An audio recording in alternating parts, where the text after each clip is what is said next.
Managers of the LNZ dairy factory are focused on making the business bigger. Like other local producers, they are hoping to cash in on a possible shortfall supply because the Central Bank of Nigeria has cut off the sale of foreign exchange to importers of dairy products.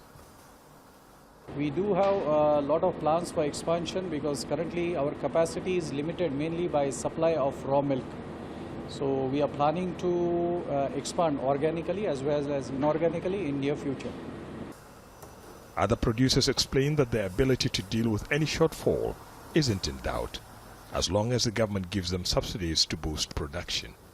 What we lack is the capacity to link this production to the processors. And if you look at 1999 statistics, that's the latest we have on livestock census, we were told that we have about 20 million cows. If you take a quarter of those cows to be female and producing milk at a session, even 2 liters per milk per session, per 2 sessions, you will come up with about 10 million liters a day. Critics say that may not be enough to quench the thirst of 200 million Nigerians.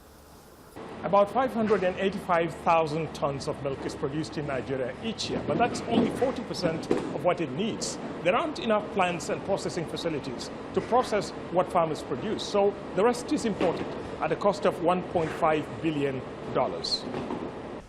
Agricultural products were Nigeria's main export before the discovery of oil. Despite the huge oil revenues, Nigeria's farmers have failed to feed everyone, and the country relies on imports. Some experts want to see the government strictly enforce the ban on dairy imports to benefit Nigerian farmers. All measures that may discourage importation of such goods should be taken by government, including stringent measures against the borders of the country with neighboring countries who are not cooperating well. A ban on rice imports imposed a few years ago meant Nigerian farmers grew more, but the ban failed to stop smuggling.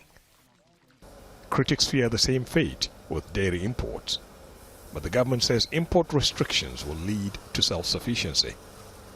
It's not clear if local dairy producers have what they need to make up for the supply shortfalls, or whether smugglers will step in and flood the market with contraband milk products.